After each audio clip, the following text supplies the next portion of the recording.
على الصائمين أبواب الرحمة بالدخول شهر رمضان، وأوجب على نفسه جزاء صيامه في شهر رمضان،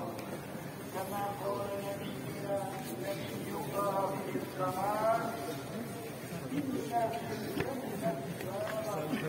يقال له الريان لا يدخله إلا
كده